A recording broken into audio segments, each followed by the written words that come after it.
Hello, hello, hello. Welcome back to my channel. Just being Shirley, right here on YouTube. So glad to see you. Glad you can join me. Glad you could be here. So, previously on my channel, I talked about marketing, advertising, and promoting your business. So, all of my content here on YouTube will be all business related. So, all my content. So welcome to my channel. Glad to see you. Glad you could be here. So all my content here on YouTube will be business related. Marketing, branding, advertising, trademarking. I'll be talking about copyrights, patents, everything that's business related, contracts. Then I also will get into. I'll get into some of my, some of the items, some of the, I guess I would say some of the people in our history I'll get into. So these are the books that I used when I was in Australia University. So, and it's called The Humanistic Tradition. So it came with like 3 books. It came with 3 books, so the third one is under here. And I'll be getting into some gentlemen, ladies and gentlemen, I would say, in these books. And then I'll also probably talk a little bit later, maybe about one of my other videos, Charles Darwin on the origin, of the species. Charles Darwin's theory of evolution. Only the fittest survive. So in other words, we have different species. So if they can't, if they're not strong enough, I would say, if they're not strong enough, then out in society, these different species would die off. Only the fittest survive. So I'll be getting into a little bit of this later on, probably in one of my videos. I don't think I will talk about it. So, and when I was in school at Australia University, we talked about so many different people. Socrates, Plato, John Locke, John Adams, John Locke, also Thomas Jefferson, and all those gentlemen that were part of signing the Declaration of Independence. What they went through,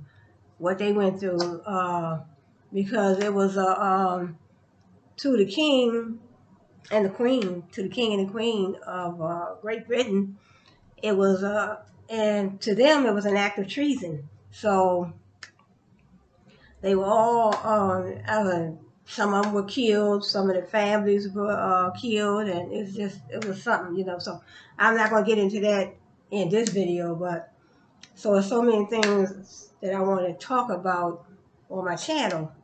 I have so many different people that I learned about, a whole lot of philosophers, painters, musicians. We have the great Beethoven. There's so many different ones. So many different ones that I'll be getting into in my, some of my videos. So just want to talk a little bit about right now, marketing and branding and trademarking. So just something, just a few little, uh, just a few, I guess I would say a few, you know, more information, a little bit more information on. I think I talked about it in my last video. I talked about marketing, branding, trademarking. So just to recap, first of all, let's start out. First of all, if you're running a business or you're just in the sales, you have to decide whether you want to go and get deep into it, and as far as getting your business licenses and all that. So certain businesses you definitely want to do a business license, but in the beginning, uh, I would say start out slowly, because you might not want to, you might not want to get deep into the niche that that you started. So in other words, you get in, say for instance, you're selling eyelashes, or you're selling like these ponytails. This is not a full wig; it's just a ponytail that I put on the back. Cause all this is my real hair right here. So this is just a ponytail I stick on the back of my head. But if you want to get into selling ponytails, you want to get into selling wigs, or you want to make it a full all out, say for instance you just want to sell it on eBay, Etsy, or Amazon, but you want to go full force and start a business, get your business licenses, and you have to have a registered agent. You have to pay a registered agent. I think it's $250 per year, and then you have to, once you get your business license, you may have to renew it every. Depending on your state, you would have to renew your business license. I know here in DC, I think it's every other year you have to renew your business license, and you might need more than one license. You definitely need an occupancy permit, and you're definitely going to need a license, operating license. And so, you just would have to check with the licensing board, licensing offices that in your state. So you definitely will have to do that. So in other words, your business licenses. So sometimes it's that good to jump out and get a business license right away. I would say maybe give yourself 3 months or something like that. Give yourself 3 or 4 months, and then see if you like, and then first of all, you need to have a business plan. Do your research, have a business plan, so you can find all about the licenses that you need and the niche that you want to get into before you jump into it. Find out about, do some benchmarking. Find out. So I'm recording over here too. So find out about your competitors. Who are your competitors? What are your competitors doing? What are your competitors offering? In other words, if you're offering the same product that your competitors are offering, so I do have lashes, and so this is how I brand. This is how I brand. So this is my logo. This is my logo, and my business name. So this would be my trademark, and this is my branding. So this is what you call branding: your trademark, your logo, and so your trademark, and your logo. So that's how it is. And then, I picked this particular box. And so this is just a sample of the lashes. So in other words, your business, whatever business you're running, you want to find a vendor. And so this is just another style of the lashes that, so right now I'm not offering these now. These are just for the purposes of the video. So just to give you an example of branding. And then, so this would be my trademark. This is how I ran. And then, so marketing would be the next step. So I would have to have a marketing strategy, a marketing plan. So,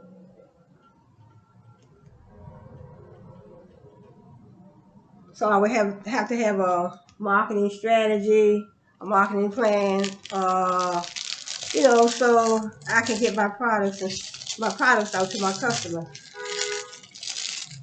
So, in other words, this will be my branding and my trademarking.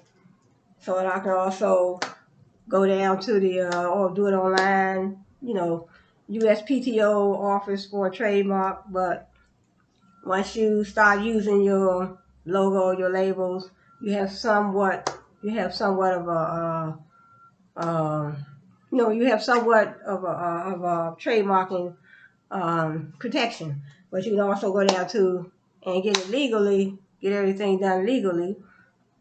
So, it's something that you have to think about. Do your research, find out what niche you want to get into. You just want to get into sales. You just want to sell your products. You just want to sell your products. And, you just want to sell your products. and then you want to, think about whether or not you want to go all out and get your license and all that. But so it's definitely something to think about, because when you're dealing in food, definitely have to have a business license. When you provide the service, say for instance, you're putting on these eyelashes, putting on your eyelashes, you're putting your eyelashes on to your customer, you definitely want a business license, because you don't want to get sued. See, because get your LLC when it comes to something like that. But see, with just sales, sometimes right away, if you're just selling your eyelashes, you're just selling books, and basically, if you're making $400 or more, you definitely have to put that on your taxes. $400 or more, you want to put that on your taxes. And because I know when I did my taxes, when I was, doing my sales, I think they put it down as, he put it down as business income. Yeah. On the taxes, he put it down as business income, whether I had my license or not. But, so if you're making $400 or more, you definitely have to put that on your taxes. So it's up to you when you decide, that you want to, what timeline you decide that you want to get your, business license. But, so like I said, right away, in other words, if you got a restaurant, you running a restaurant or something, in the beginning you would definitely have to. But just doing a little sales like on eBay, Etsy, you selling some stuff on Amazon, small time, you shouldn't need no, I don't think you need a business license for that, but in the beginning doing something like that. But if you're going on a big scale, you got a restaurant, you're dealing in food, you putting eyelashes on, because see, you doing some stuff that you interacting with the customer that, definitely want to go ahead and get your LLC, your limited liability company, because that protects you legally, it protects you, and it protects your assets, it protects your personal assets for LLC. So I'm not a lawyer, but that is just a little bit of information. So like I said, you know, get your business plan, do your research, find out about the niche that you're going to get into before you get into it, find out about your competitors, do your little benchmarking, check out different companies, see what they're doing. Because if you are running a business and you're marketing the same things someone else is marketing, you want to make sure that you maintain that competitive advantage. Because say for instance, like I'm selling my lashes, but there are so many other companies that are selling lashes. So I was going by Hagwell products for men, women, and children, my lashes and my books. So I wasn't doing anything that allowed me to, um, interact with the customer files. In other words, putting on the lashes or doing something that could potentially harm the customer. In other words, you putting the lashes on. What if you make a mistake and something? You want to definitely have a license when you're doing something like that. So, but just getting into sales, and you're just selling, and you make 400 or more, just make sure you put that on your taxes. But other things, when it comes to physically touching the customer, interacting, with the customer, you definitely want to have your business license. So when we talk about marketing, let's talk about marketing. When we're talking about marketing, first of all, you're talking about, in other words, you have a product. Say, for instance, selling books. Selling books, marketing books, you're thinking about marketing, you're thinking about branding. See, in other words, this is you see the title of the book, and then you see the author. So this probably how they brand all their books. So when you look at certain people's items, products that they sell, you'll see a lot of times their branding is similar in all their products. All their products are similar when you look at their branding. So in other words, when you go down the road, you're walking down the street, you're riding down the road, you see the McDonald's brand. So you see the big M, and then they spell it out McDonald's with the big M, and they say McDonald's. That's their brand. That's their brand. That's their logo. That's their trademark. So that distinguishes them and their brand from other companies. So in other words, you're not going to think that it's Wendy's or Church's Chicken. You're not going to think that's another fast food because then Wendy's is like the W and ENDY apostrophe S. Their word, the whole word, that's their trademark, trade name, Wendy's. So it distinguishes Wendy's from McDonald's.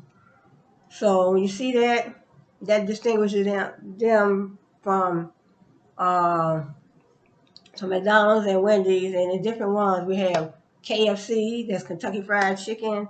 We have Popeyes. All of them have their name. They had a Popeyes spelled out, and when you see it, that's their trademark, trade name. That's their brand. So then when it comes to marketing, marketing is how you get your products and your services out to your customer. So how do your customers see what you are offering? You have it on a billboard? Do you have a website? Do you have somebody going door to door telling people about your products, from your company? However you do your marketing, marketing is basically getting the product out to the customer. So in other words, I have my lashes. I have my lashes, my logo. This is my branding, my trademark and my branding and my products. So how I get my products out to my customer is very important. What type of plan, what type of strategy do I have? Like I said, I could probably sell my lashes on Amazon. I probably could get them in the store, Target, Walmart, Kmart. I have my own website. You know, every time I talk about my product, every time I show my product, every time I'm advertising my product through ads like ads on Facebook or Instagram, that's marketing. That's marketing my product. I'm getting my product um, out to my customer. I'm making my products available to my customer. So that's branding and that's marketing and that's the trademark. So you got your trademark, you have your products, you have your packaging with your trademark information on it, and then you want to, then proceed to your marketing step. And also you can also have your other marketing, you know, information on on the back. See, all that's part of marketing too, because I have my Instagram on the back, and my website. Instagram and website. So that's all part of marketing. I'm making my product available to my customer. Instagram, Facebook, Twitter, whatever marketing channels I want to use. So, and then you also have um, what's that? Text message marketing. We have text message marketing and also Instagram. Instagram has video marketing. Instagram, you have your video marketing, you have your ads that you can put on Facebook, depending on what marketing channels you want to use to get your products out to your customer. Very important. So we talked about branding. So branding, it gives the customer the strong perception of your company, and it makes the your products and your services be etched in your customer's mind. So in other words, when you see a certain brand, it distinguishes one brand from the next brand. In other words, my brand, it distinguishes it's my distinguishable mark. You see my logo, my label, and that gives me my distinguishable mark from another company that may be selling eyelashes as well. And also, so when you're looking at all types of products, see all types of products, they have their distinguishing they have their distinguishing they have their distinguishing mark. So all these are the same. So when you look at the logos, the labels, the trademark, you know that is that particular company, like McDonald's, like I said previously. When you look at that, you look at the trademark, trade name, the big M. They spell the whole word out McDonald's. That's their trademark, trade name. That's part of their branding. So you know that is them. And also, so you can't just go and open a McDonald's store without permission. You can't just go and open a McDonald's and then use their trade mark and their trade name because they can sue you. So they can sue you. So effective branding helps companies differentiate themselves from competitors and build a loyal customer base. You have the opportunity of shaping your customers' expectations. So this will keep going on.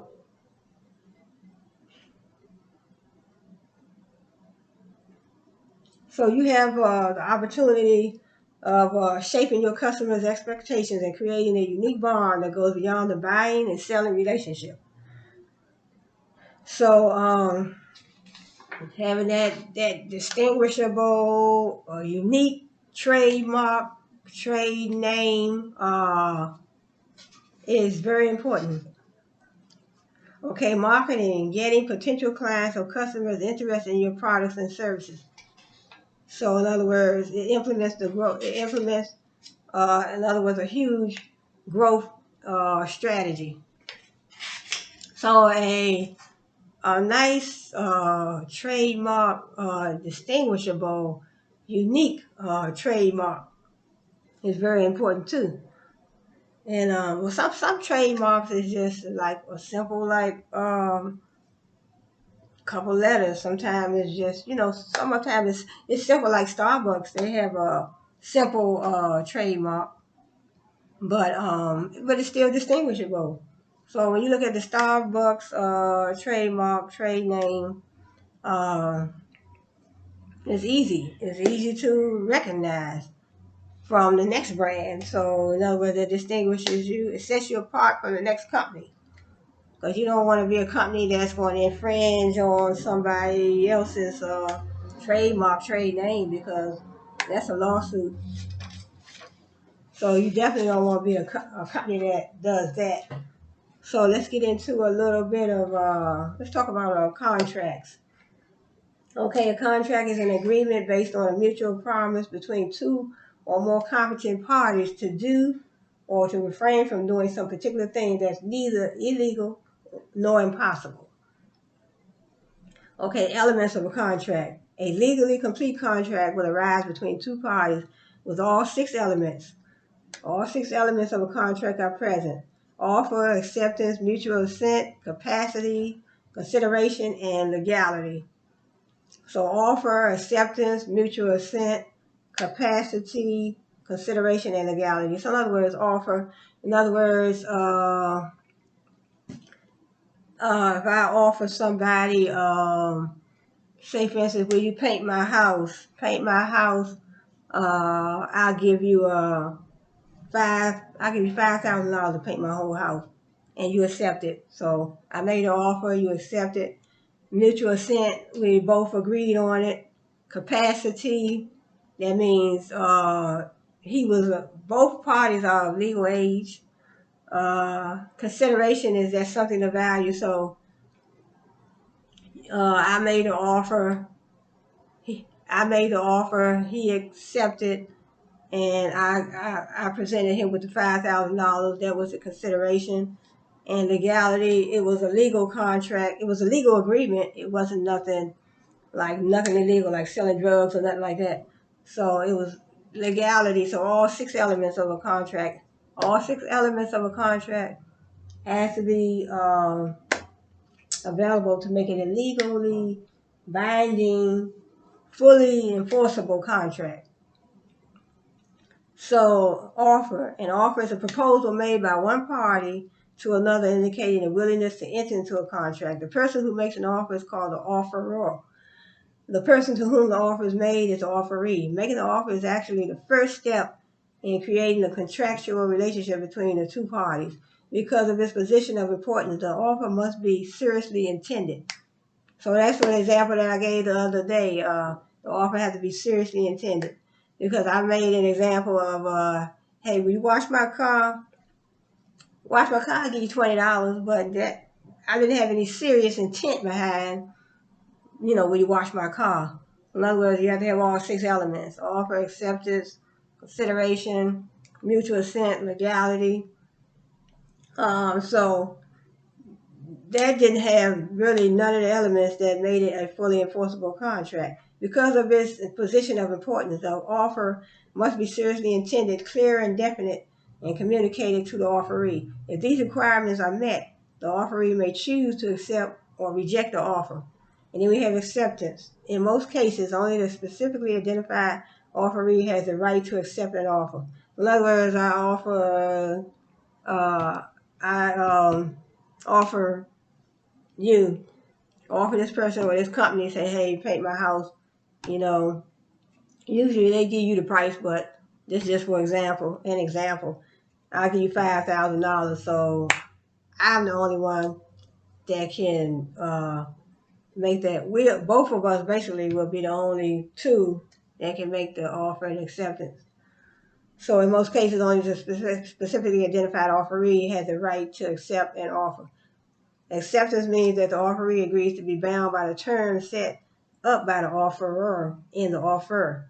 In many situations, if the offeree changes any of those terms, the acceptance is not really an acceptance, but a counteroffer. Then you have mutual assent. So mutual assent means all the parties to the contract have to agree. So if both of you all agree, then that is mutual assent. So if a valid offer has been made, if a valid offer has been made,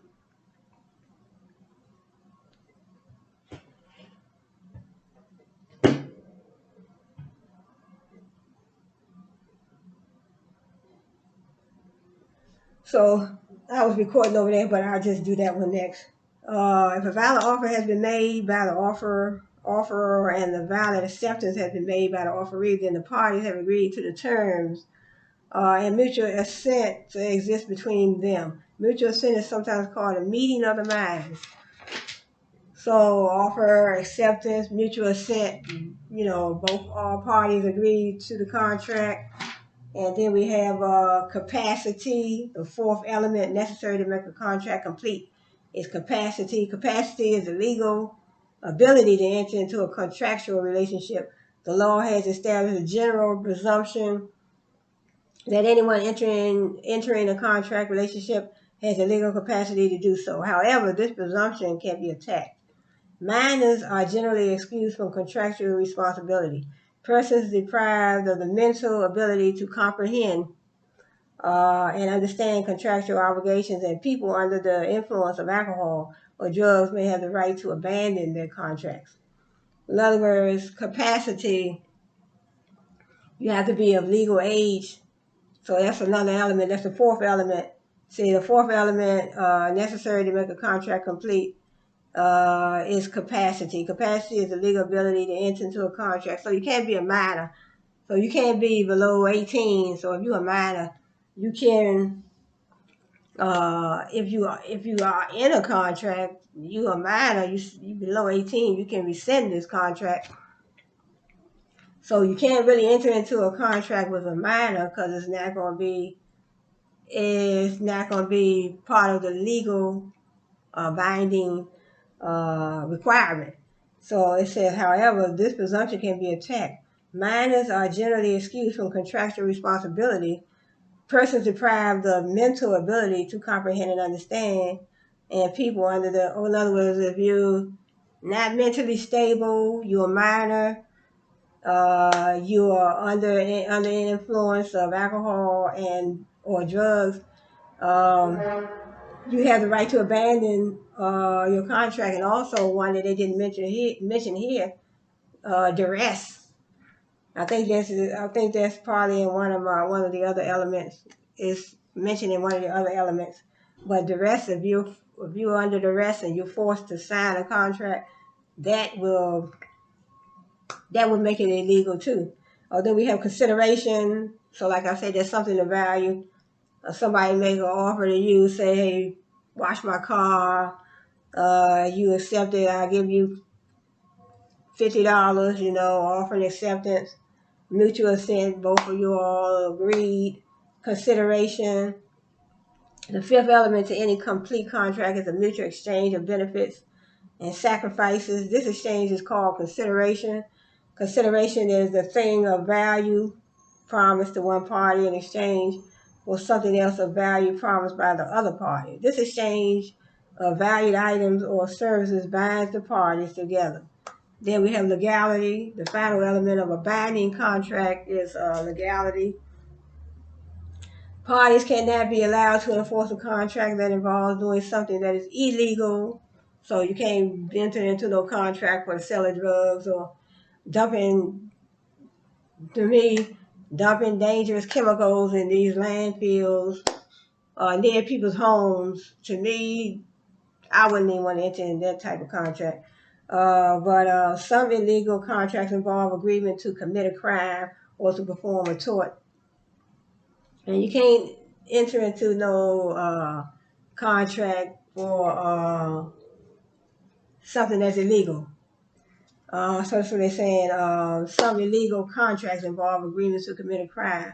So you don't want to get into enter into no contract, and somebody wants you to commit a crime and they want to pay you, and even if they offer it and you accept it, so if they offer it and you accept it, I mean, that's against the law. So, so that's why I say legality, that's the final element. Other activities that are neither crimes nor torts have been made illegal by specific state statutes. Among these activities are usurious agreements, wagering agreements, unlicensed agreements, unconscionable agreements, and Sunday agreements. So those are the elements, the 6 elements to fully enforceable, legally binding contract, offer, acceptance, mutual assent, capacity, consideration, legality, contracts in the Uniform Commercial Code, the UCC. The Uniform Commercial Code is a unified set of statutes designed to govern almost all commercial transactions.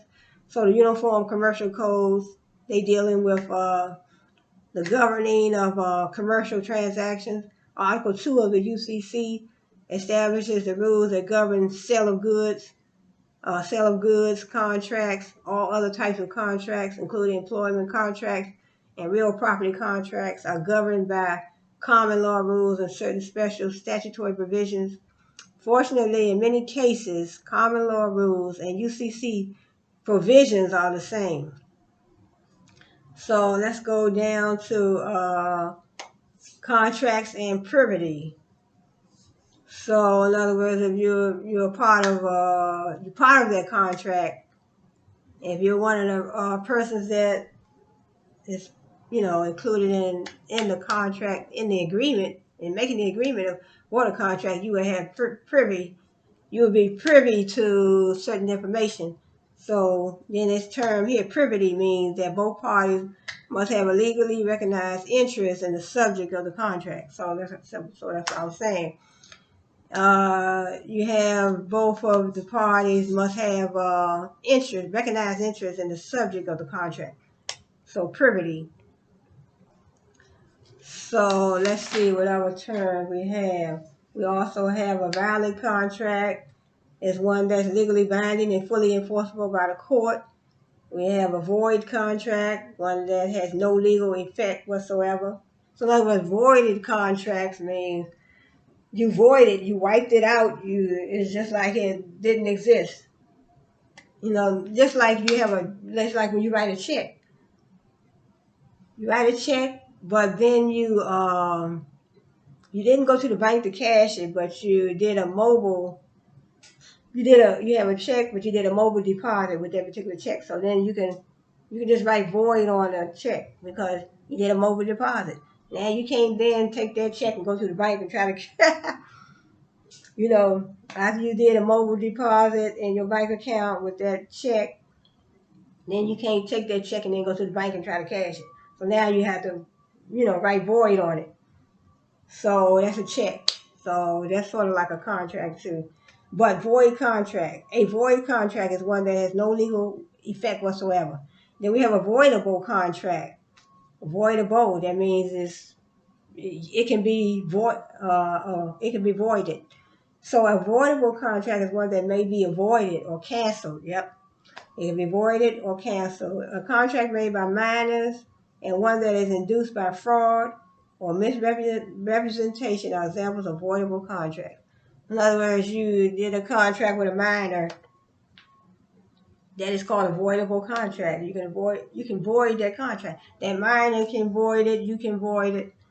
So it don't say who can void it, but it can be voided. It's a voidable contract. You make a contract with a minor. Say you want to say, look, she's 16 years old, and you said you want her to wash your car, and you know offer an acceptance, and all the 6 elements were met, but you found out she told you she was 18, but she's 16. So that's a voidable contract. An unenforceable contract is one that, because of some rule of law, cannot be upheld by a court of law. So you have your unilateral contract, bilateral contract, and we have a breach of contract. A breach of contract occurs when one or two parties fails to keep the promise.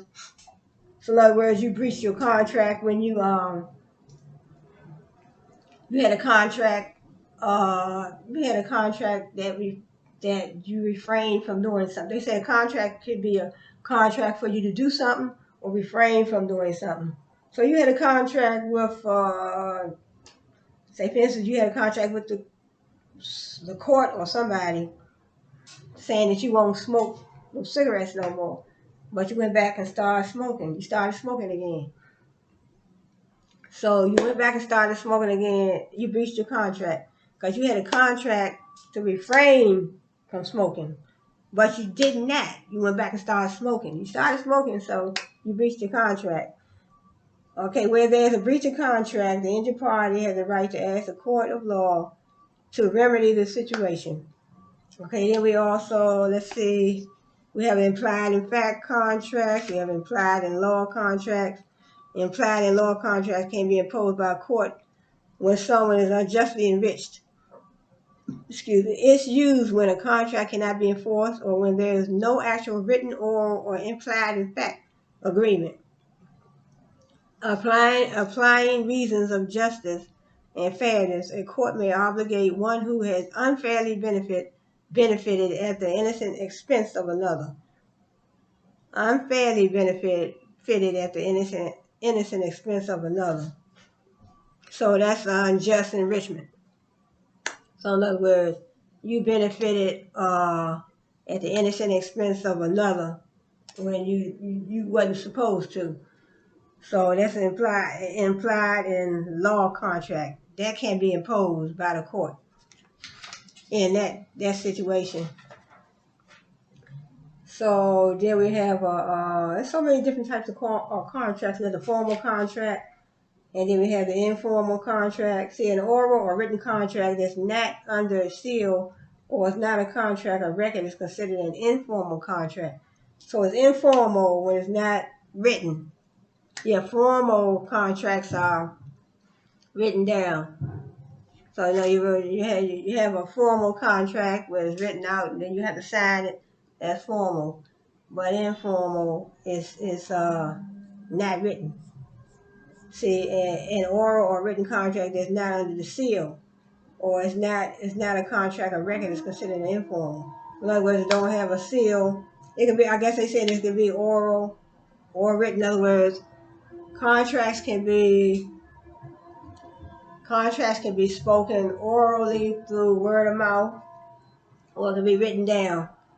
So an oral or written contract is not under seal, so it doesn't have a seal, so that makes it informal. But a formal contract differs from other types that it has to be written. So formal contract has to be written. So a formal contract has to be written. So we have the formal and informal. And then we have a contract that has not yet been fully performed by the parties is called executory contract. Such a contract may be completely executory, in which case nothing has been done, or it may be partly executory, in which case the contract has been partially completed. In other words, you have a contract that was not fully completed, but they probably would try to execute it later on, and so that's what they call the executory or executory or executory contract. So in other words, this is an example. Gillespie hired Bridgman to ghostwrite his memoirs for $20,000. Bridgman completed the manuscript and delivered it to him. And Gillespie read the manuscript and made numerous corrections, additions, and deletions. He then returned the manuscript to Bridgman, who made the required changes. Once the changes had been made, Gillespie approved the manuscript for publishing. Bridgman sent a bill to Gillespie. At this point, the contract was executory or executory on the part of Gillespie and executed on the part of Bridgman. So it seemed like the contract was it was finished. That's what it seemed like. It says when a contract's terms have been completely and satisfactorily carried out by both parties, the contract becomes an executed contract. So he wanted to pay Bridgman $20,000 to write his memoirs. So then he came back. He bought it. He made his corrections, and he took it back to Bridgman. He took it back to Bridgman, made his corrections. Bridgman made his corrections, brought it back, and then the contract was complete because he made the corrections. Then he brought it back to him. And it says he returned the manuscript to Bridgman, who made the required changes. So he made the changes. Once the changes had been made, Gillespie approved the manuscript for publishing. So he made the changes. Changes were approved, and it was ready. It was ready for publishing. The manuscript was ready for publishing. And Bridgman sent a bill to him. At this point, the contract was complete. Yep, it was complete. So sent a bill, made the corrections, and sent on the bill. So, and also you're talking about, so this book right here, when I was, it's called Business Law. So business law, this book, this gives you some good law terms. So when you're dealing with, so you're dealing in business, you're running a business, you want to start your business, so it's good to learn and know a little bit of law. So what I studied, I learned a little bit of law, a little bit of accounting, a little bit of business, a little bit of finance, financial, I think the course was called, I forgot, I think it was Introduction to Finance. I think that's what it was. Well, in my accounting course, we did learn a little bit about financial accounting, managerial accounting, and basics in accounting. Okay, so we're talking about the elements of a contract. So that was in the previous chapter. The first element of a valid contract is the existence of an offer. An offer is a proposal made by one party to another. So you definitely must have a serious intent. An offer is invalid if it is made as an obvious joke, like I was talking yesterday about. Well, one of my other videos, I said, well, I wash your car, wash my car. I wash your car, you wash my car. Wash my car, I'll give you $20. I just said it in a jokingly manner, so that doesn't have any serious intent to make it a contract, make it a valid contract. So that's an offer. Then we come to an acceptance of an offer. The second major element in a binding contract is an acceptance of an offer. So I'm just going to go through these. Number 3. So in other words, you have your offer and you have your acceptance. Then we're going to talk about the consideration. So we're just going through different examples. So they look like they just had. I think this chapter is just okay. Then this chapter is just for. It's just for the offer and acceptance. That's what this chapter is for. This chapter is just talking about offer and acceptance. So this chapter is just talking about offer and acceptance. So let's see what other. I think that's going to be it. And I want to jump into. Because then the next chapter is mutual assent. So they spaced them out in different chapters. So mutual assent. So in other words, mutual assent. I talked about that previously. So in other words, both parties have to agree. So you have your offer. Somebody offer you, hey, look, wash my car. I give you $20 off. That's offer and acceptance. Mutual assent. Both of you agree. Consideration. That's something of value that the money that they paid. That's the consideration. And then you have your legality, capacity. You both have to be of legal age. And legality, it has to be a legal contract. It can't be nothing of somebody selling some drugs or doing something illegal. So there's a whole lot of different terms in this book. Let me see what else I can. Okay, I do have something on here. Here goes duress and undue influence.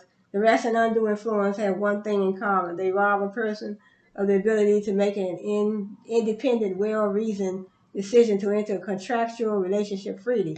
Duress may be viewed as an action by one party that forces another to do what need not otherwise be done. Duress forces a person into a contract through the use of physical, emotional, and economic threats. In contrast, undue influence involves only the use of excessive pressure. Moreover, undue influence also requires the existence of a confidential relationship. So that's against the law too. Duress and undue influence. Duress and undue influence have one thing in common. They rob a person of the ability to make an independent, well-reasoned decision to enter a contractual relationship freely. In other words, undue influence and duress. In other words, you told the person something, or you said something, or you scared them, you threatened them into entering into their contract when they didn't have their own. Well, they wanted to, use their own. They wanted to make their own decision. They didn't want nobody to force them into signing no contract. Being in agreement of a contract. So in other words, you threaten them. You threaten them in some type of way, and then they signed the contract because they were scared. So duress and undue influence. So they both robbed the person of the ability to make an independent, well-reasoned decision. So they weren't able to make their own decision whether or not they wanted to enter into that contract. So you got physical duress, emotional duress, economic duress, or business compulsion, and undue influence. See, physical duress, violence or threat of violence to person, family, household, or property. In other words, you threaten somebody's family, or say, if you don't do this, blah, blah, blah, threaten the person or their family.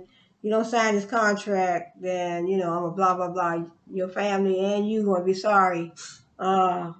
Emotional duress, acts or threats that create emotional distress in the one on whom they are inflicted. Emotional duress. So you threaten somebody and it takes an emotional toll on a person. Economic duress or business compulsion. Threats of a business nature that force another party without real consent to enter a commercial agreement. So trying to force somebody into in a commercial agreement, it's like a business deal that you trying to force somebody into. They don't want to get into. No, you know what? You're trying to say, look, I don't want to, force him into a business deal and try to force him to sign this contract. That's economic duress. And then he has the undue influence. Dominant party in a confidential relationship uses excessive pressure to convince the weaker party to enter a contract to benefit the dominant one. So, okay, so I am going to, so this book right here, this is a good book, so on my next video, I'll probably get into some other items in this book, but now I'm going to, now I want to just talk, and this is my other book, Contemporary Marketing, but I'll get into some other things from this book later. But this book right here, so this is called The Humanistic Tradition. The Humanistic Tradition. So let's talk a little bit about just some different people that I have, an interest in, that I learned, I learned about a lot of different people that I'm Strayer University. The time I was there, I really enjoyed my time, Strayer University. So let's talk about, let me talk about King James and the Holy Bible. Let's talk about King James and the Holy Bible. Talk a little bit about King James, the version of the Holy Bible. These dramatic political events, so closely tied to religious issues, occurred in the years following one of the most influential cultural events of the 17th century, the New English translation of the Bible. If indeed tradition is formed by the perpetuation of systems of ideas, then surely English tradition and Western European culture in general owe a major debt to the 1611 publication of King James Version of the Bible. So we all know that the Bible was rewritten. The Bible was rewritten. So drawing on a number of earlier English translations of Scripture made during the 16th century, a committee of 54 scholars recruited by James I of England produced an authorized English language edition of the Old and New Testament. This edition of Scripture emerged during the very decades in which Shakespeare was writing his last major dramas, a time when the English language reached its peak in eloquence along with the writings of Shakespeare. The King James Bible had a shaping influence on the English language and on all of English literature.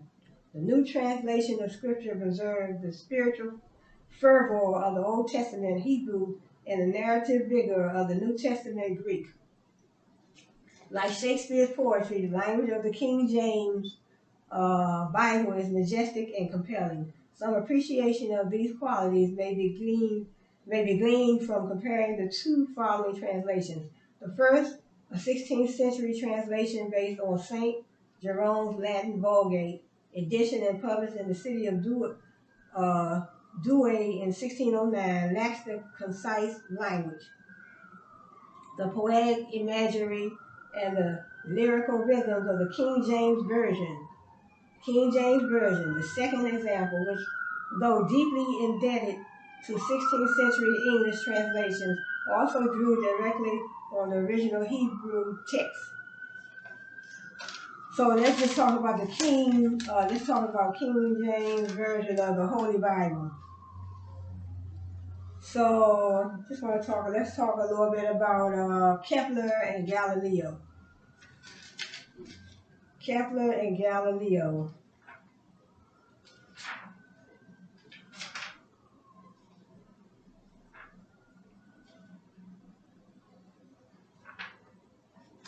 Kepler and Galileo.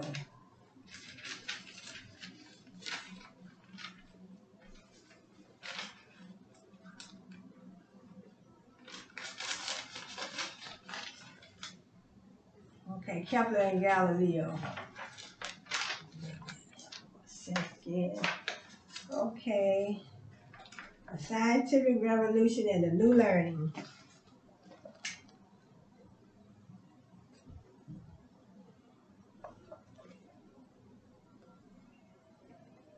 Just trying to get it because it's always glare when you try to. Okay. Kepler and Galileo. Even before the second century, when the Greek geographer Ptolemy published his theory of a geometric universe, learned individuals regarded the Earth as fixed in space and spherical in shape. They envisioned the Earth as the center of a series of endlessly turning crystalline spheres, one for each of the celestial bodies: the Moon, Mercury, Venus, the Sun, Mars, Jupiter, and Saturn, a cosmology enshrined in Dante's Divine Comedy. According to Aristotle, movement in nature was the work of a prime mover, or in the later Christian view, of some supernatural force. During the 100 years following the publication of Copernicus' treatise on the revolution of the heavenly spheres in 1543, these earlier theories came under scrutiny. So a lot of these philosophers had their own views. Some of them had, you know, some of them had views that, that others may disagree with. Some of them had views that others did agree with. And some of their views today are still being recognized. A lot of their writings, like Plato, Socrates, and different ones, you can probably find all their writings online. So this is the scientific revolution and the new learning. So Kepler and Galileo. Okay, in Italy, Kepler's contemporary Galilei, 1564 to 1642, was experimenting with matters of terrestrial motion. Whether or not Galileo actually dropped different sized weights from the top of the Leaning Tower of Pisa, as legend has it, in an effort to determine rates of speed relative to mass, the Florentine astronomer formulated the law of falling bodies, which proclaimed that the Earth's gravity attracts all objects. So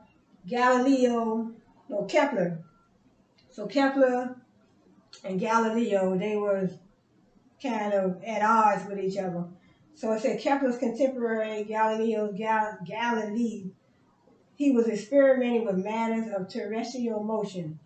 See whether or not Galileo actually dropped different sized weights from the top of the Leaning Tower of Pisa, as legend has it, in an effort to determine rates of speed relative to mass. The Florentine astronomer formulated the law of falling bodies. It said regardless of shape, size, or density, at the same rate of acceleration. 1608, shortly after the publication of this theorem, a Dutch lens maker invented an instrument that magnified objects seen at a great distance. Perfected by Galileo, the telescope literally revealed new worlds. Through its lens, one could see the craters of the moon. So in other words, Galileo and his telescope, you can see the craters of the moon. It said the rings of Saturn and the moons of Jupiter, which Galileo observed, operated exactly like Earth's moon. The telescope turned the heliocentric theory into fact. Galileo's discoveries immediately aroused opposition from Catholics and Protestants committed to maintaining Orthodox Christian beliefs, especially as set forth in Scripture. Not only did the theory of a heliocentric universe contradict God's word and challenge the Christian concept of a stable and finite universe. So they had, different disputes about Galileo's telescope. So they all had their, discrepancies about, in other words, what it actually did. Did it actually do what Galileo said it was, it would do, or said it did? Not only did the theory of a heliocentric universe contradict God's word and challenge the Christian concept of a stable and finite universe, it also deprived human beings of their central place in that universe. So this Galileo, I don't have a picture of him though. It says more inflammatory still in the eyes of the church was the publication of Galileo's dialogue concerning the two principal systems of the world, a fictional conversation between a Copernican and the defenders of the old order, one of whom resembled the Pope. Earlier in his career, when it had become evident that his gravitational theories contradict Aristotle, Galileo had been forced to give up his position as mathematics professor at the University of Pisa. So when they had their little philosophies, I would say, they always had somebody that disagreed with what they were trying to do or what they saw. This is almost like you have a dream, you have a vision, you have a dream, you have a vision, you have something that I would say God put in you. God put the dream in you, He didn't put it in nobody else. So, they went on and did what they did, even though they had different people that just didn't agree with what they were talking about. So then let me see, I have let's talk about it's a couple people. Let me go to we have Descartes' discourse on method. And this is a picture of Descartes.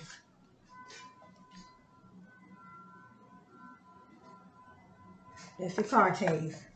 So Descartes and the birth of modern philosophy. Born in France, René Descartes, 1596 to 1650. Is regarded as the founder of modern Western philosophy. So that's Descartes, the picture I showed you. His writings revived the ancient Greek quest to discover how one knows what one knows. And his methods made the discipline of philosophy wholly independent of theology.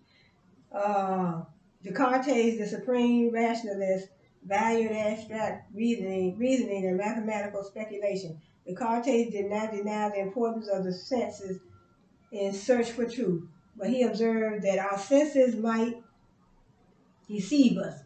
So that's Descartes. Rene Descartes, 1596 to 1650. So he observed that our senses might deceive us. As an alternative to inductive reasoning, he championed the procedure for investigation called deductive reasoning, the reverse of the inductive method. So deductive reasoning, the reverse of the inductive method. The deductive process began with clearly established general premises and moved toward the establishment of particular truths and moved toward the establishment of particular truths. Among the rules Descartes set forth were the following. Never accept anything as true that you do not clearly know. Never accept anything that is true that you do not clearly know to be true. Dissect the problem into as many parts as possible. So don't accept nothing that you don't believe to be true, and dissect it into as many parts as possible. Reason from simple. See, don't accept nothing that you don't believe to be true. Dissect that problem into many parts as possible. Reason from simple to complex knowledge, and finally, draw complete and exhaustive conclusions. Draw complete and exhaustive conclusions. So I guess just keep on working through it. Dissect it into many parts. Don't accept nothing that's not true, first of all, that you don't believe to be true. But just dissect it into many parts. In other words, look at it. I guess that's what he's saying is look at it in all different ways. Exhaust all in all ways. Just look at it in all ways until you figure you can't look at it no more, no other way. and you're like, no, this is not, you know, this is not the way it is. It's not true. I'm not believing it. Descartes began by systematically calling everything into doubt. So he called everything into doubt. So you know you're going to have people that's going to disagree with that. So when you look at, in other words, you look at a problem, you look at this example, you look at this, you look at that.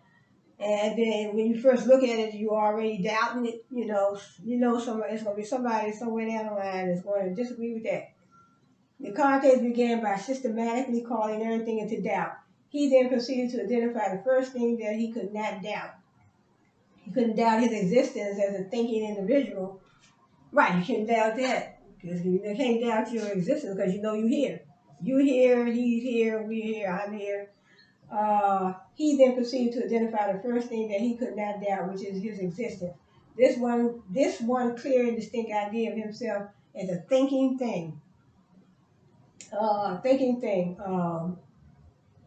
Expressing a proposition.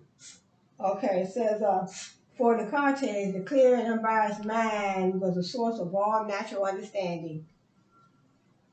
Except for our own thoughts, he insisted. There is nothing absolutely in our power. Having established rational consciousness as the only sure point of departure from knowledge, Descartes proceeded to examine the world. He made a clear distinction between physical and physical phenomena. That is, between matter and mind, and between body and soul. According to this dualistic model, the human body operated much like a computer. The human body operates like a computer. That's according to Rene Descartes. It says, according to this dualistic model, the human body operated like a computer with the immaterial mind, the software informing the physical components of the body, the hardware.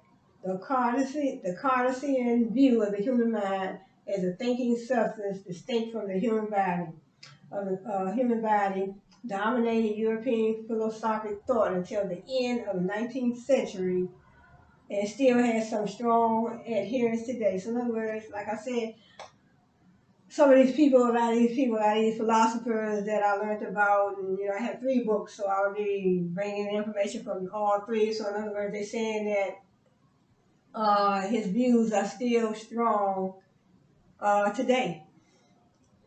So then they get into the Descartes discourse on methods. So this is him right here. So I'll show you again. Rene Descartes.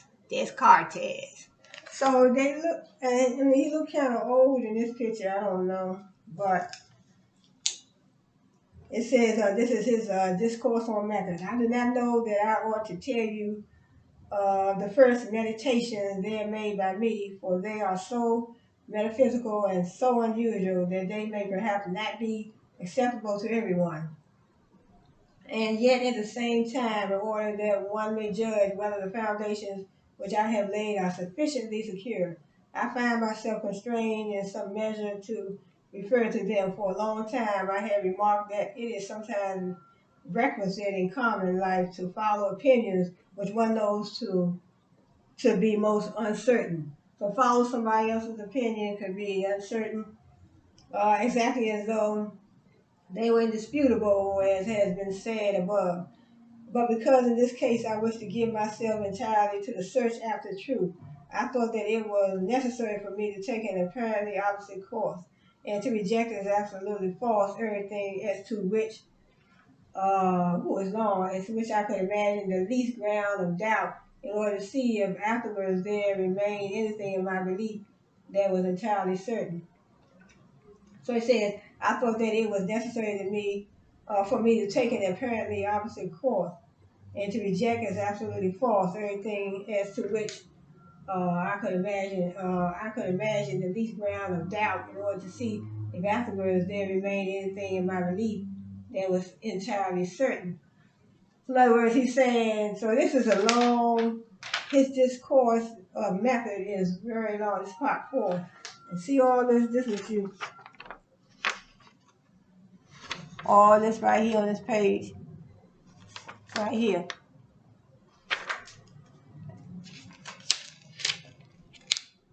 So we started down here.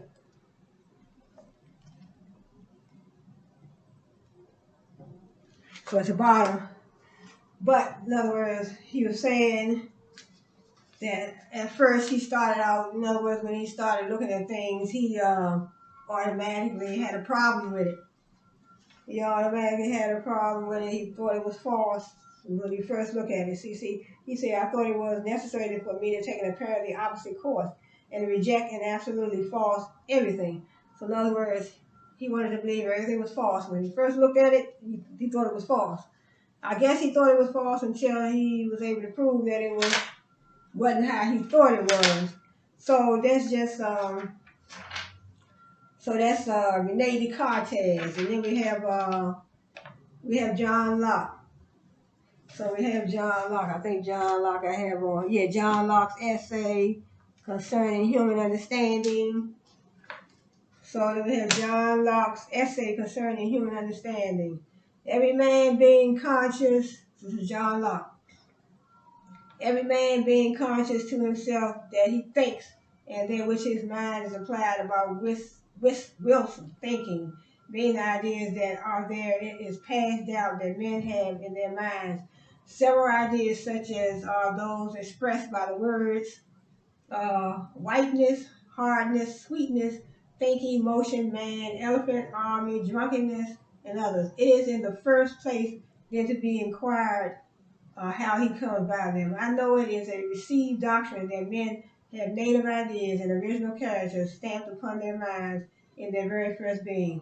This opinion I have at large examined already, and I suppose what I have already said will be much more easily admitted when I have shown whence the understanding may get all the ideas it has, and by what ways and degrees they may come into the mind, for which I shall appeal to everyone's own observation and experience. All ideas come from sensation or reflection. So he said all ideas come from sensation and reflection.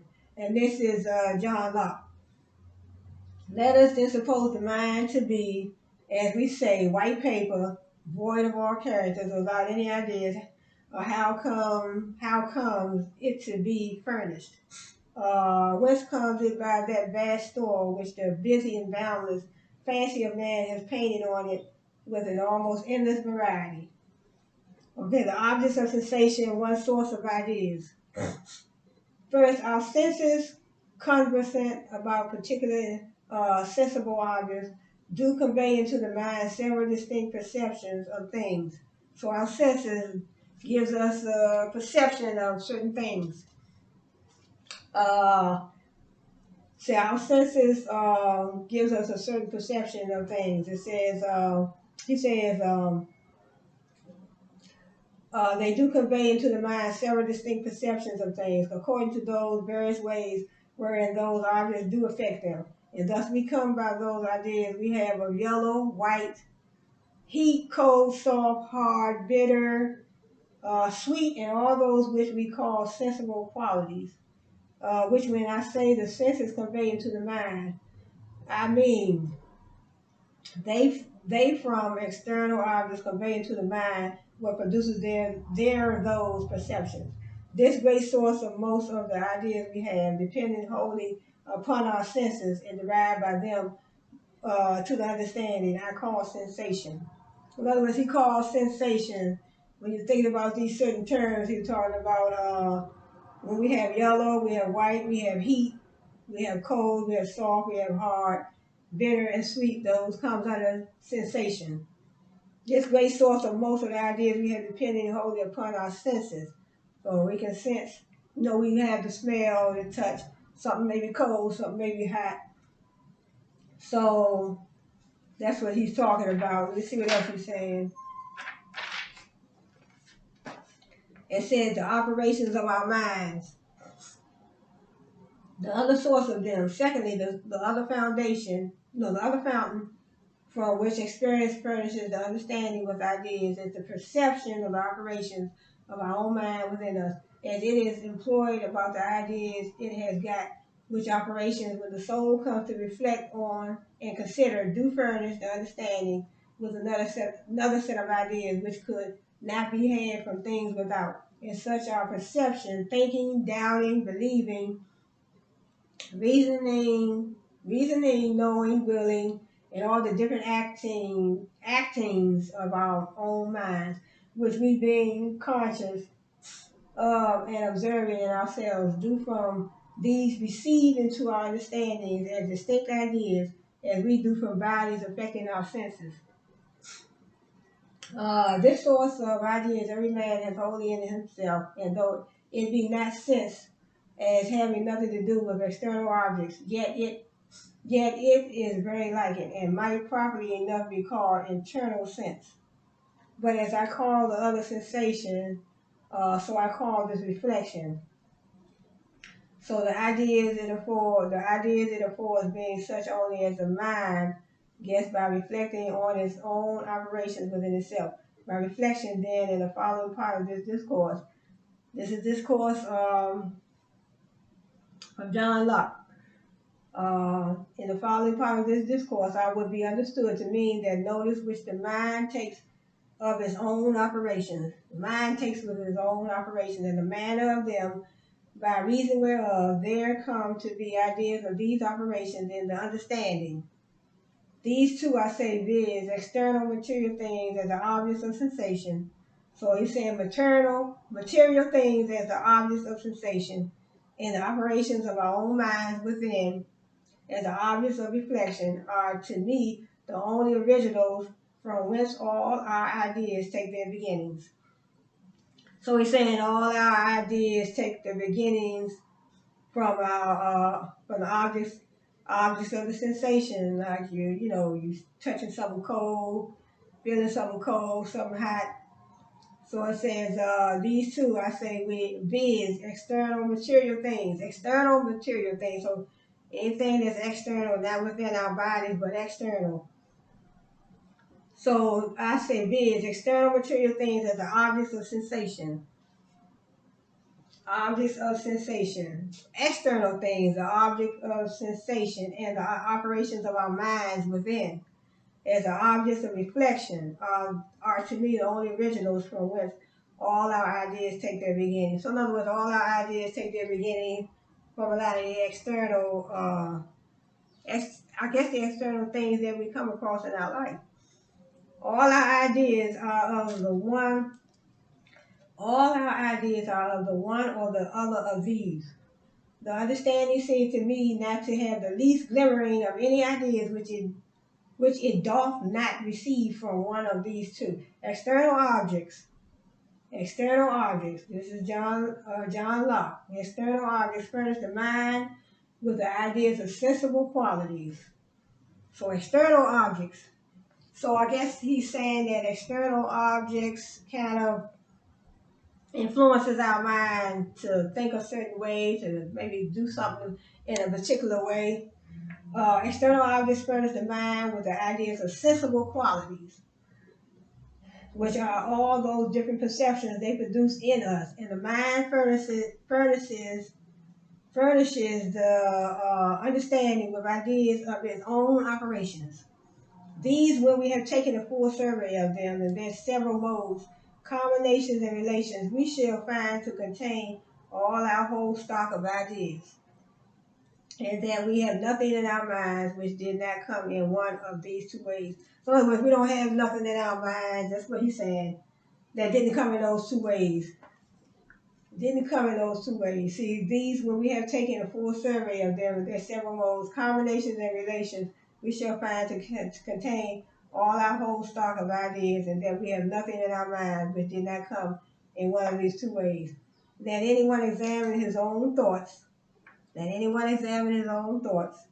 and thoroughly search into his understanding, and then let him tell me whether all the original ideas he has there are any other than the objects of his senses, or of the operations of his mind. So your senses and the operations of your mind, considered as objects of his reflection, and how great a mass of knowledge whatsoever he imagines to be large there. He will, upon taking a strict view, see that he has not any idea in his mind but what one of these two have imprinted. So, all right, let's go on and talk about another gentleman, Sir Isaac Newton. Newton's scientific synthesis. Yep, Newton's scientific, the work of the great English astronomer and mathematician Isaac Newton, 1642-1727, represents a practical synthesis of 17th century physics and mathematics and the union of the inductive and deductive methods. Newton advanced the new science from its speculative and empirical phases, represented by Copernicus and Galileo, respectively, to the stage of codification. He brought Kepler's laws of celestial mechanics and Galileo's terrestrial law, falling bodies. So Galileo, with the telescope and dealing with gravity, he wanted to see how fast something would fall. So with gravity, keep it at a certain level. And the telescope, Galileo. So it says Galileo mechanics and Galileo's terrestrial law of falling bodies into an all-embracing theory of universal gravitation that describes every physical movement in the universe, from the operation of the tides to the effects of a planet upon its moon. In 1687, Newton published his monumental treatise on the laws of motion, the Philosophiae Naturalis Principia Mathematica. This is from Sir Isaac Newton, Mathematica, Newton's Principia, the fundamentals of which went unchallenged until the late 19th century, promoted the idea of a uniform and intelligible universe that operated as systematically as a well-oiled machine. Newton not only desanctified nature, he proved that nature's laws applied equally to terrestrial and celestial matter. Moreover, Newton showed that by means of mathematical analysis and scientific observation, enlightened individuals might comprehend and control their world more completely than had ever been possible. So that's Sir Isaac Newton. See, the work of the great English astronomer, mathematician Isaac Newton. Newton advanced a new science from its speculative and empirical phases, represented by Copernicus and Galileo. He brought Kepler's laws of celestial mechanics and Galileo's terrestrial law of falling bodies into an all-embracing theory of universal gravitation, and that described every physical movement in the universe. So basically, they're saying that Newton, I guess he built on Galileo's his thoughts and his views. So Sir Isaac Newton went a little further. He went a little further, and they said he embraced the theory. He embraced the theory of universal gravitation. So he took Galileo's thoughts and ideas and then came up with his own conclusion. His own conclusion. See, Newton showed that by means of mathematical analysis. So he was a great mathematician. Newton showed that by means of mathematical analysis and scientific observation. So mathematics and scientific observation.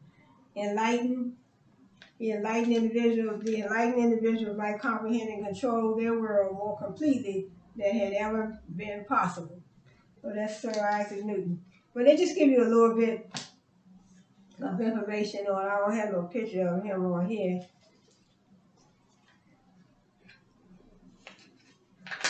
So let's talk about 63 Versailles. Trying to see if I had any pictures of Newton. I don't have any pictures of him on here. 3.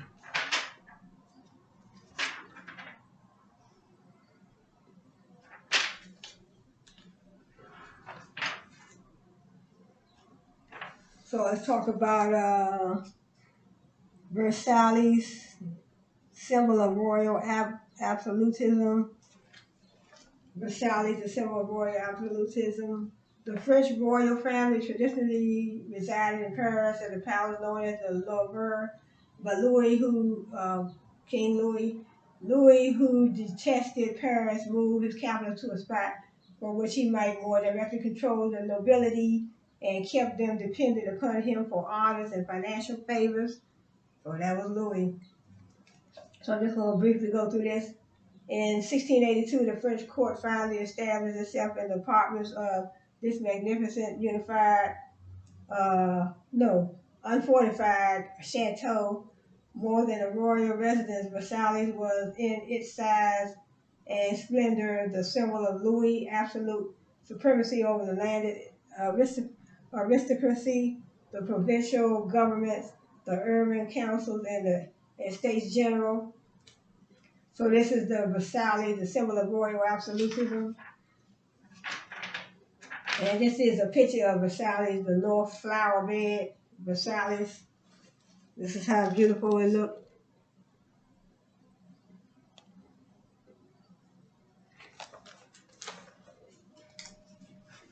So let's see what they have over here.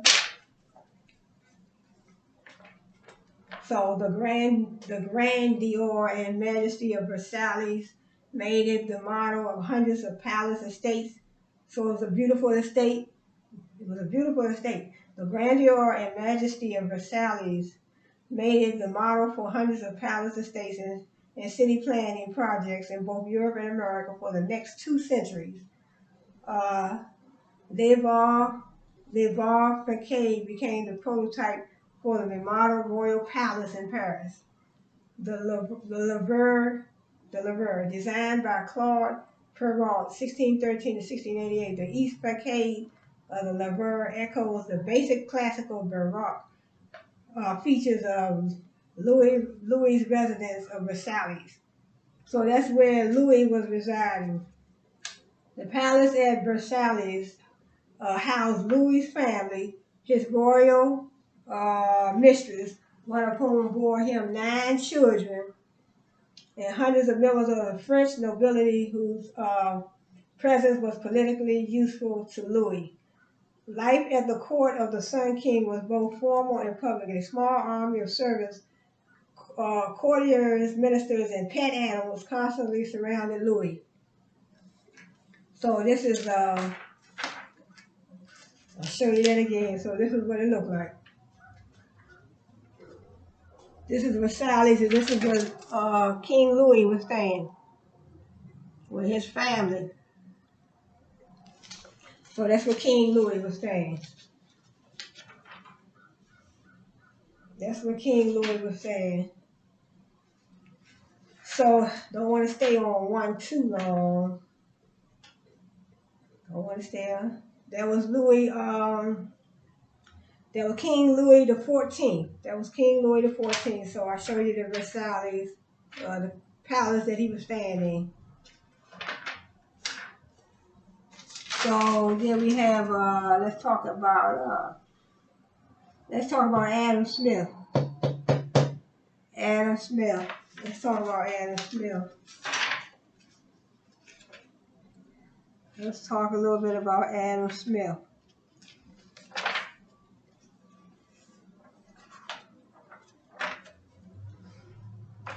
Adam Smith and the birth of the economic theory.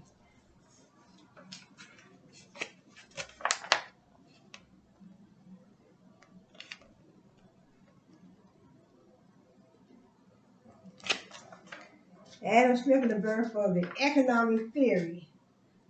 While Enlightenment thinkers were primarily concerned with matters of political equality, they also addressed questions related to the economy of the modern European state. The Scottish philosopher Adam Smith Scottish philosopher Adam Smith applied the idea of natural law to the domains of human labor, productivity, and the exchange of goods. In his epoch-making synthesis of ethics and economics, an inquiry into the nature and causes of wealth of nations, that's the book that he wrote, The Wealth of Nations. He published in 1776. Smith set forth the laws of labor, production, and trade with an exhaustiveness reminiscent of Newton's Principia Mathematica. I just talked about Newton, Sir Isaac Newton. Smith set forth the laws of labor, production, and trade with an exhaustiveness reminiscent of Newton's Principia. Smith contended that labor, a condition natural to humankind, was a foundation for prosperity. Labor was a foundation for prosperity. So that's Adam Smith. A nation's wealth is not its land or its money, said Smith, but its labor force. So Adam Smith said, a nation's wealth is not its land or money, but the labor force. That's Adam Smith. So, in the natural economic order, individual self-interest guides the progress of economic life and certain natural forces, such as the law of supply and demand. So I learned that too. So supply and demand, whatever the customer has a need for, then the company will supply it. Wherever there's a demand for it through the customer, then the company should supply it, because that's how they'll make their money and their profit. How they please that would be how they please the customer, creating customer satisfaction, creating a competitive advantage. Okay, so now it says since government interference would infringe on this order, reasoned Smith, such interference is undesirable. He thus opposed all artificial restraints on economic progress and all forms of government regulation and control. So he was against a lot of government regulation and government control. The modern concepts of free enterprise and laissez-faire, literally leave alone, economics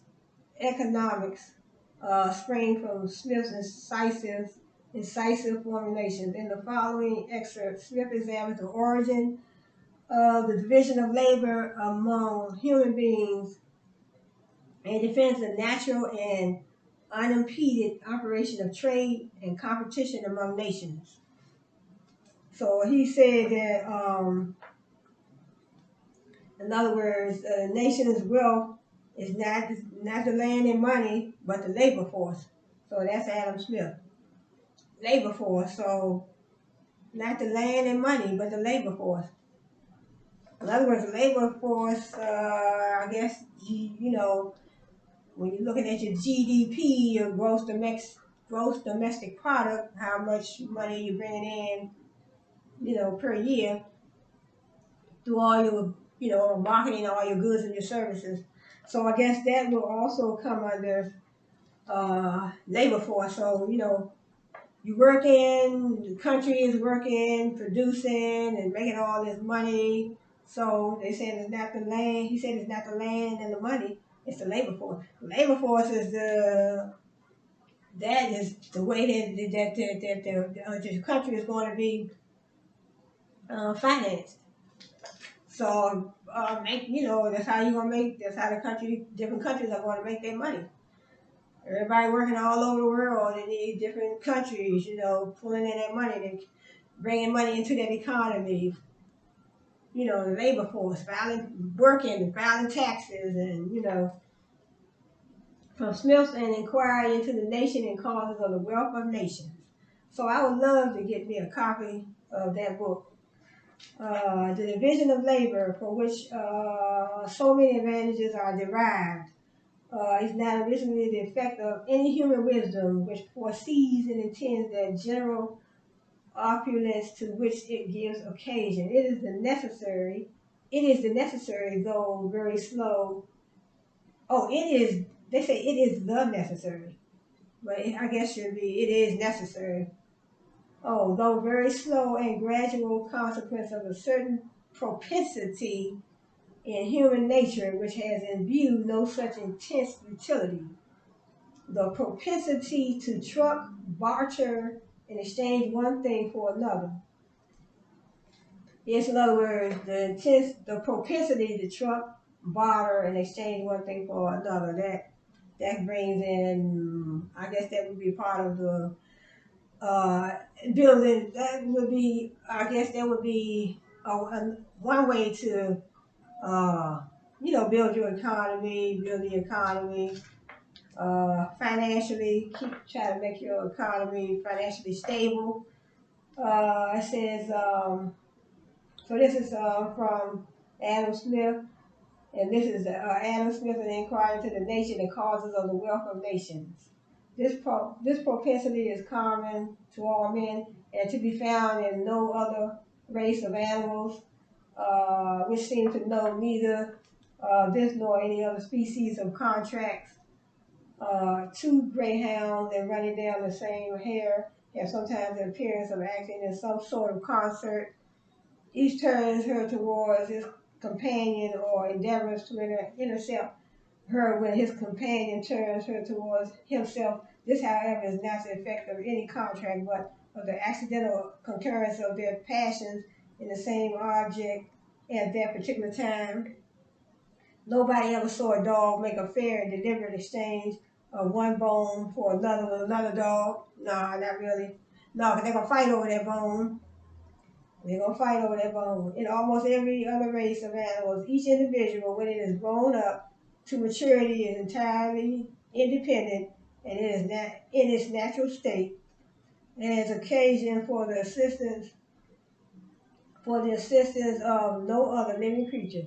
But man has almost constant occasion for the help of his brethren, and it is in vain for him to expect it from their benevolence only. He would be more likely to prevail if he can interest their self-love in his favor and show them that it is for their own advantage to do for him what he requires of them. Whoever offers to another a bargain of any kind proposes to do this. Give me that which I want, and you shall have this which you want, is the meaning of every such offer. And it is in this manner that we obtain from one another the far greater part of those good offices which we stand in need of. It is not from the benevolence means kind, if you're going to be kind to somebody, it's not from the benevolence of the butcher, the brewer, or the baker that we expect our dinner, but from their regard to their own interests. We address ourselves not to their humanity, but to their self-love, and never talk to them of our own necessities. But they have a lot of passages. Oh, it's almost finished. But up there at advantages, as it is by treaty, by barter, and by purchase, uh, that we obtain from one another the greater part of those mutual good offices which we stand in need of. So it is this same trucking disposition which originally gives occasion to the division of labor. So division of labor, dividing different labor. So in other words, pulling in money, this section over here, this section over here, this section over here, dividing labor, dividing the workforce into the division of labor. In the tribute of hunters or shepherds, a particular person makes bows and arrows, for example, with more readiness and dexterity than any other. He frequently exchanges them for cattle or for, well, he's talking about barter. He's still talking about bartering too. So see, he frequently exchanges them for cattle or for venison with his companions, and he finds at least that he can in this manner get more cattle and venison than if he himself went to the field to catch them. So in other words, you're right. If he go into the field and catch them himself, if he can probably make more money. It says, and he finds at least that he can in this manner get more cattle and venison than if he himself went to the field of cash. So in other words, if he make an exchange, a barter with someone else, and he probably can make more money. Exchanges, in other words, you give me saucer, I give you a cup, make that exchange, make that barter from regard to his own interest. Therefore, the making of bows and arrows rose to be his chief business. So it's a lot to read. I'm not going to read all this, but to the wealth of neighboring nations, though dangerous in war and politics, is certainly advantageous in trade. So in other words, he's saying, I guess he's talking about how you can build more wealth. The wealth of nations, you can also build that through bartering. You know, you trade something, different things with this country, and they trade something with your country. And so it's because it says the wealth of neighboring nations, though dangerous in war and politics, is certainly advantageous in trade. You trade different products with each other. Different countries trade, building wealth in your nation, building wealth. I want to definitely check out his book. And it says, in a state of hostility, it may enable our enemies to maintain fleets and armies superior to our own. But in a state of peace and commerce, it must likewise enable them to exchange with us to a greater value and to afford a better market, either for the immediate produce of our own industry or for whatever is purchased with their produce.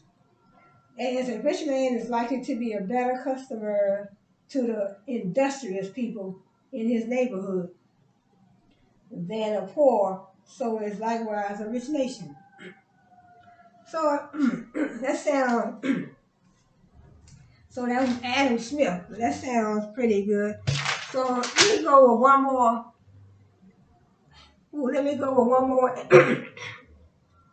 Let's talk about Immanuel Kant, 133. Let me see.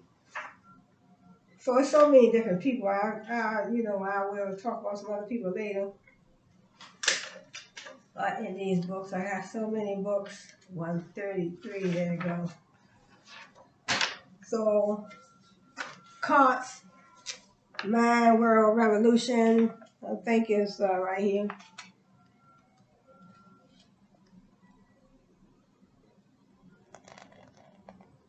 Kant's Mind World Revolution. So we talk about the German philosopher Immanuel Kant, 1724-1804, was awakened from his slumber, as he put it, when he read the treatise of the Scottish philosopher David Hume. David Hume, 1711-1776. Hume had maintained that genuine knowledge was limited to two sorts: statements of logical relationships. Bachelors are unmarried, and statements of sense perception. This chalk is yellow. Hume concluded that all other statements describe belief, not true knowledge. Provoked by the arguments of the gentle skeptic, as Hume was called, Kant rejected Hume's conclusion. Like I said, they always, disagreeing with each other, but a lot of their views are still very important today. Still very important today. Kant explained the mind not as a passive recipient of information. Kant explained the mind not as a passive recipient of information. So the mind is not a passive recipient of information. So that's what Kant felt about the mind. Locke thought the mind was a blank slate. So in other words, when you're first born, John Locke said the mind is like a blank slate. In other words, when you're first born, basically, you don't know anything, but you start out, I guess as you go along, as you get older, you do learn things. You learn things from school, you might learn things from people as you go along. So John Locke, said mind is like a blank slate. It says, but rather as a participant in the knowledge of process. Yep, the mind is a participant in the knowledge process. Of course. As Kant put it, though our knowledge begins with experience, as I said, it does not follow that all knowledge arises out of experience. Right? All knowledge doesn't arise. That's true out of experience because sometimes you can be told something. You can be told something and you can gain knowledge like,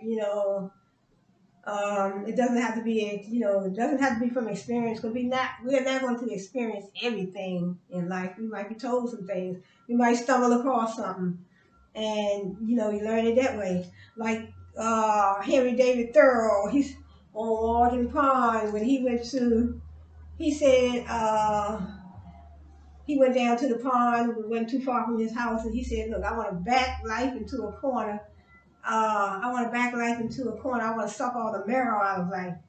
So he said, "I want to go down there. I want to see what I can, if I can learn uh, what life wouldn't teach me. If I can learn what life wouldn't teach me." So in other words, you down 9 times out of 10, you can just walk anywhere or be somewhere or travel, and you can learn. You can learn just by being in the vicinity, being in the atmosphere. So let me finish. As Kant put it, though our knowledge begins with experience, it does not follow that all knowledge arises out of experiences. So I can agree with Immanuel Kant.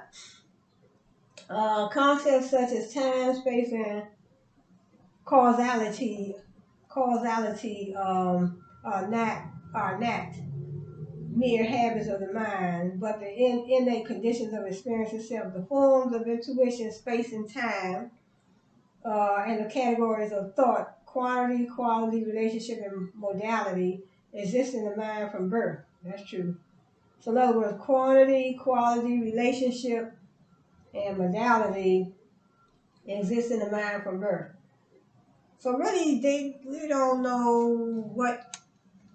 Basically, you don't when you get a certain age, you really can't even remember.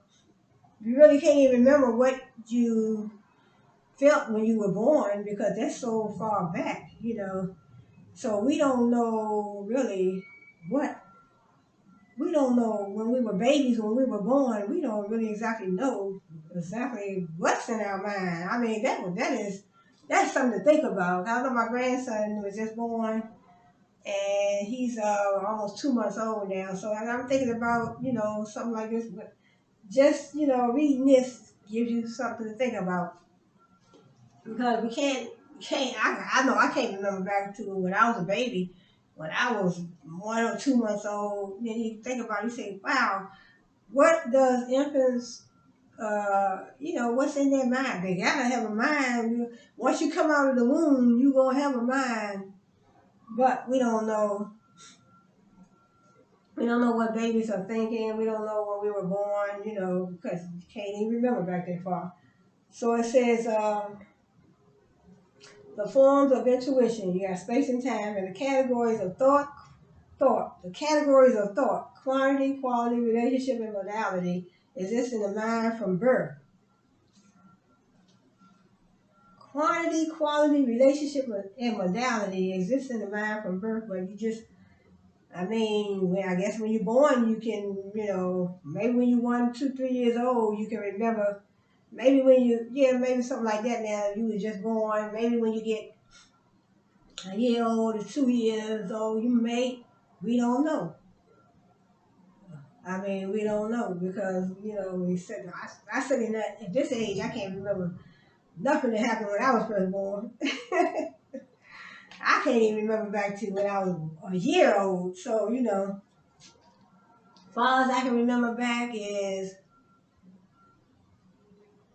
probably, I do remember when I was in the kindergarten, glimpses of it. I still remember sitting in the class, but I think that was probably about 5 years old, maybe, as far as I can go back. Kant's argument altered the relationship between mind and world as radically as Copernicus had changed the relationship between earth and sun, shifting the focus of philosophical debate from the nature of objective reality to the question of cognition itself, the process by which the mind comprehends experience. Kant described the mind as not merely reflecting experience, but as organizing experience into a coherent pattern. So the mind, as you get older, you start experiencing things. So I can understand what Kant is talking about.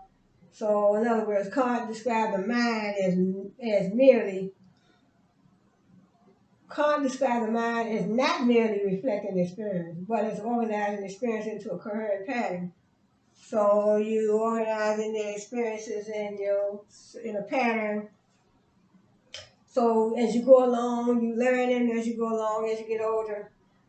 Kant unfolded his revolutionary view of mind and world. The preeminence the preeminence Kant gave to the role of the mind in constructing our idea of the world laid the basis for transcendental idealism, the doctrine that reality consists of the mind and its perception and understanding. Human reason also plays an important role in Kant's system of ethics. In contrast with Hume, who had argued that values were a matter of sentiment or feeling, but not reason, Kant made reason the keystone for human conduct. Kant made reason the keystone for human conduct. So, in other words, human conduct. In other words, how you react to something, what you learn along the way in your life, or as you grow, then it can definitely affect your conduct, the human conduct. Recognizing that notions of God and evil, recognizing the notions of good and evil vary widely among different groups of people, Kant sought an absolute ethical system that transcended individual circumstances. In the Critique of Practical Reason, 1788, he proposed a general moral law called the categorical imperative, namely that we should act as if we could will, or if we could will that the maxim of our actions should become the law for all humankind. In other words, we should act as if we could will that the maxim of our actions should become the law for all humankind. The basis of this moral law is the recognition of our duty to act rationally, that is, to act in ways justified by reasons so universal that they are good for all people at all times. So, in other words, that reminds me of when you're setting, in other words, when you talk about law, when you talk about the term precedence. In other words, when the judges went down into town and they solved those cases, and so one case, they can look at one case. Once they solve the case, then they can look at other cases and make a decision from that precedent case. So the precedent case is that important case that they solved. In other words, you get a similar case, and then you can look at that similar case, and then it can be very important to you to how you make a decision for that other case, for the new case. So he said Kant's notion of good will is not, however, identical with Christian charity, nor is it the same as Jesus' commandment to do to others as you would wish them to do to you. Since for Kant, ethical conduct is based not on love for humankind, which after all one may lack, but on respect for the imperative to act rationally, a condition essential to human dignity. So acting rationally is a condition essential to human dignity. Some people still, want to act the way they're going to act, and but it does have a lot to do with that is very essential to human dignity, how you act. People going to look at how you act. Certain situations come about, and people keep in mind, oh, they acted this way, they acted that way. They're going to keep that right in their mind. And they're going to remember you when they see you acting crazy, A condition essential to human dignity.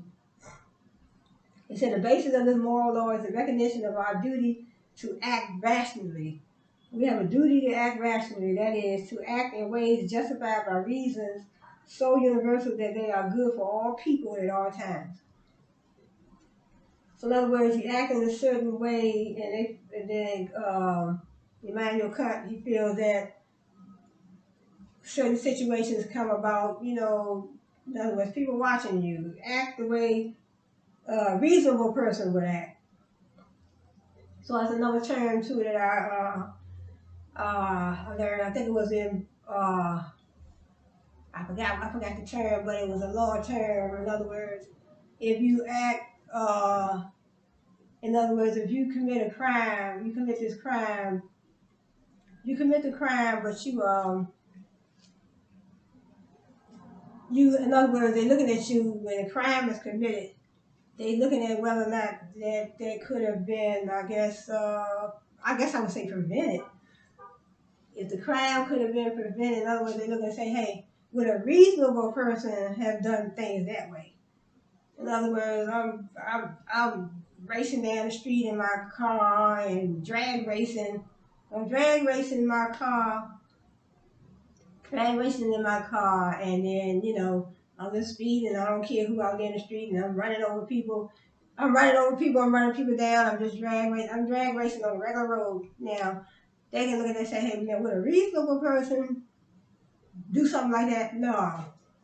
Nope. So then we had, I think it was a term I think I learned in one of my law books, Strayer University. I think it was I think it's the McNaughton rule, and then it was another term, but I'll do some further research on those terms and probably bring it to you all in my next video. I think that is it for Immanuel Kant. I think that's it. So some different ones that I do want to talk about. I want to talk about the musical genius of Beethoven, different ones. I want to get more into John Locke, Adam Smith, Socrates, Plato, Darwin, theory of evolution. Darwin, the theory of evolution. So I did also purchase his book, but he's in my. So this is Charles Darwin. So Charles Darwin on the origin of species, theory of evolution. So only the fittest survive. In other words, when you're dealing with different species, if they can't survive, different races, different species, if they can't survive, then they die off. Only the fittest survive. So I do want to finish this book. I purchased this book some time ago, but I am going to close this video out. So I want to say thanks for joining me. Subscribe below, comment below, and I want to, give me some ideas on what type of content, what type of terms that I can bring to you all for my content. But so I want to close this video out. Just keep on reading, keep on researching, and I'll see you all on my next video. So have a blessed one.